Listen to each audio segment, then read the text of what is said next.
Alright, guys.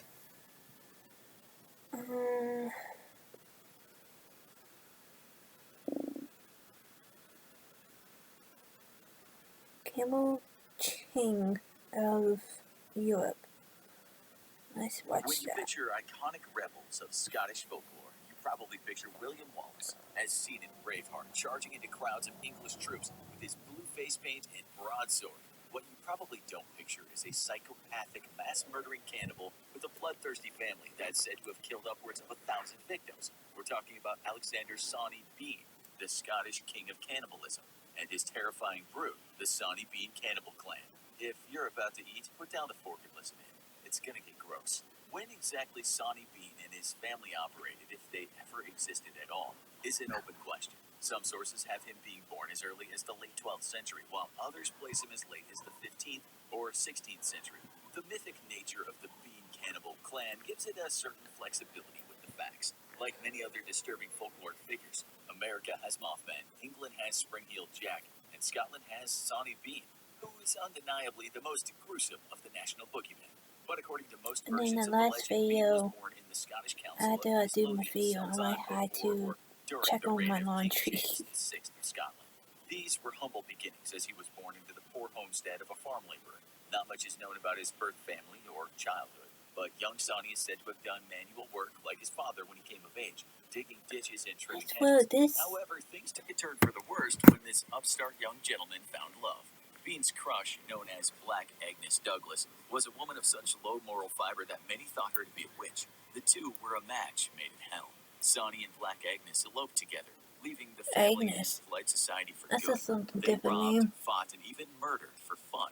Like a brutal Scottish Bonnie and Clyde, this nightmare couple became so feared and scorned that they were forced to live off the grid to avoid being killed by angry mobs or the soldiers tasked with keeping the peace. Where did Sawney and Black Agnes decide to make their new home?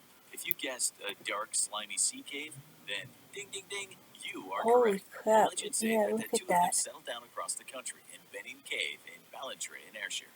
This cave wasn't just a glorified crack in the cliff face either. Benin Cave was a huge rock formation embedded with a complex series of mile-deep tunnels. The cave mouth would also be flooded twice a day at high tide, protecting the secret entrance from any outside intrusion.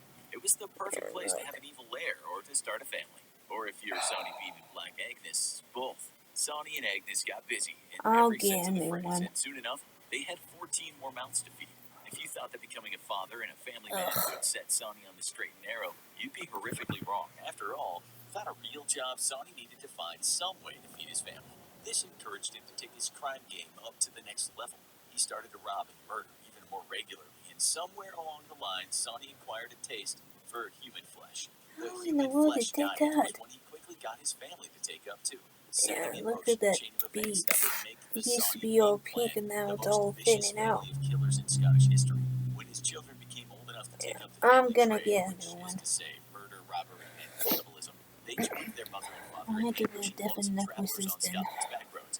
The Bean clan would murder those unfortunate passers-by and steal their clothes, cash, and valuables. They would then brutally hack their bodies into quarters before carrying them back to the cave for salting, cooking, and eating. To the untrained eye, it would just seem like the victim simply fell off the face of the earth, not leaving a single trace. Nobody knew that they were keeping the Bean clan fed. This taboo precursor to the Atkins diet seemed to be working pretty well for the Bean family, because over their quarter-century reign of violence and terror, their numbers swelled massively. The family's 14 children bore Sawney and Black Agnes, 18 grandsons and 14 granddaughters, all the products of incest. The cave soon became home to 46 brutal, flesh-hungry savages of varying ages, unified in one purpose: killing, robbing, and That's a lot of kids. No, not for me, I'm sorry. That would be too much. Organizing brutal attacks on whole groups of travelers, they would meticulously track and stalk their victims, 13, 14 kids. You will forget all your kids' names.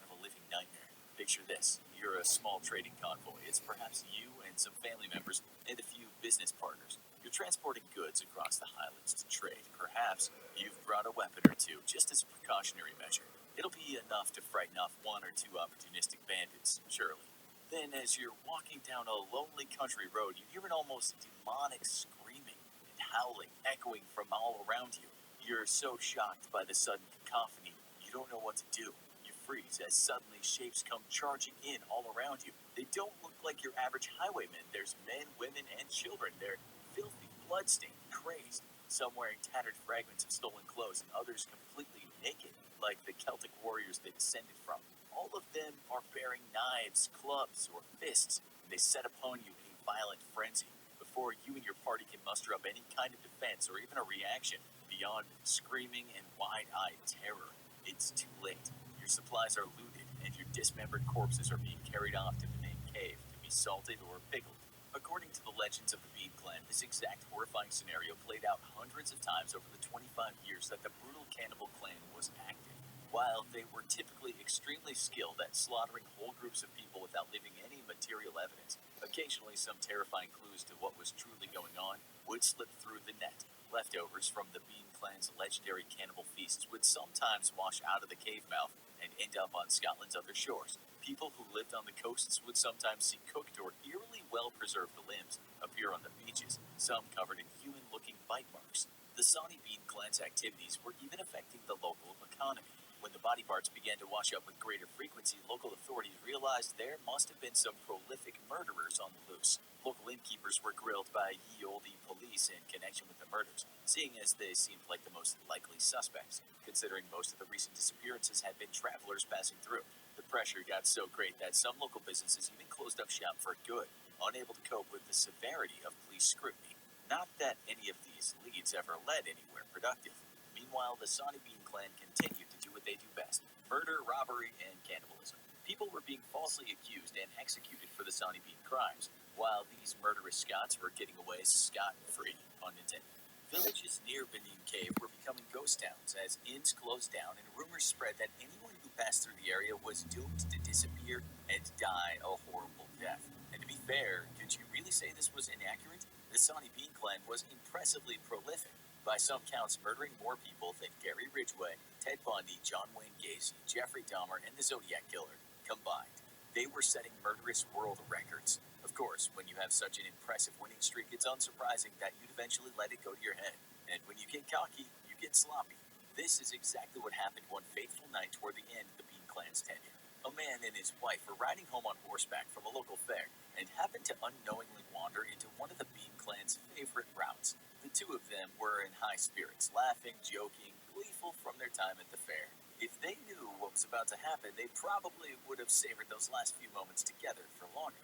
The hungry, watchful eyes of the Bean Clan were staring at them from the darkness. Just as had happened so many times before, the Sawney Bean Clan emerged from the darkness, ready to slaughter the unsuspecting couple. However, for the first time, even though the Beans had the numbers on their side, they were in for a real battle. The husband, as it turned out, was an experienced fighter, packing a sword and a gun that he used to single-handedly fend off the cannibal horde. During the bloody exchange, the wife of the couple tragically fell from the back of the horse and was gorily dismembered by the Beans. Legend has it that they began tearing out her entrails and eating her alive. This, however, only galvanized the husband's Scottish fighting spirit, bringing out the William Wallace in him as he continued to valiantly fight the cannibal clan with his pistol and sword. While he probably couldn't have sustained combat for long, the noise of the brawl unfolding alerted 30 nearby villagers. They charged in with their own weapons, forcing the enraged Bean Clan to retreat off into the night. For the first time since the start of this 25-year-long nightmare, their cover had been blown. Survival wasn't enough for the husband. He'd seen these animals slaughter his beloved wife.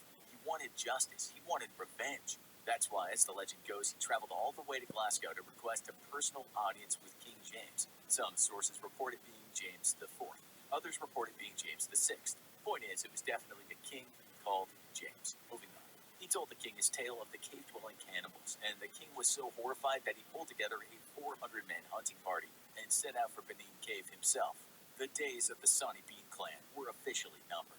King James and his elite cannibal hunting squad charged into Benin Cave with a pack of ferocious hunting dogs, overwhelming the Beans with their sheer numerical force. The cave looked like a set from a grimy 1970s horror movie, filled to the brim with stolen items and half-eaten corpses. Meat was pickled in barrels, hanging from hooks, cooking over open fires. The sight was so horrifying that the Beans were immediately hauled out of the cave and dragged back into mainland Scotland, where they were executed without trial. The brutality of the enraged Scottish public almost rivaled that of the family itself.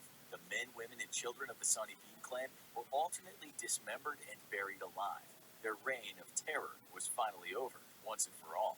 This brings the gruesome legend of Sonny Bean and his bloodthirsty family to a close. Was any of this grounded in truth? Well, probably not. There exists no real concrete evidence to prove that Sonny or any of his or his family's crimes ever really happened. The tales of his exploits were only committed to writing hundreds of years after they supposedly happened, leaning more into frightening folklore than fact. Some contemporary scholars, such as Dr. Louise Yeoman, also attributed the figure of Sonny Bean to anti-Scottish propaganda on behalf of the English monarchy. Even the nickname Sonny was popularly used at the time as shorthand for a stereotypical violent Scot. However, even though he was probably never real, Sonny Bean's cannibal clan has since reverberated through pop culture in a massive way. In Scotland, Sonny Bean has made Benin Cave a popular tourist attraction, allowing locals to profit off of legend. The story of Sonny Bean also inspired the brutal horror novel Off Season Look by like Jack it's Ketchum spelled and Wes Sweeney, Craven's horror cult not classic Sonny. The Hills Have Eyes, about an American family being stalked by mutant cannibals in the Nevada And desert. Sweeney, Sonny it's Bean like and a his clan Thai were, name. thankfully, a product of fiction, the ripples of his dark legend have the power to make us feel just a little bit queasy even today. Thanks for watching this episode of the Infographic Show. You may have Alright, guys, I will see you in my next video, so I see you then.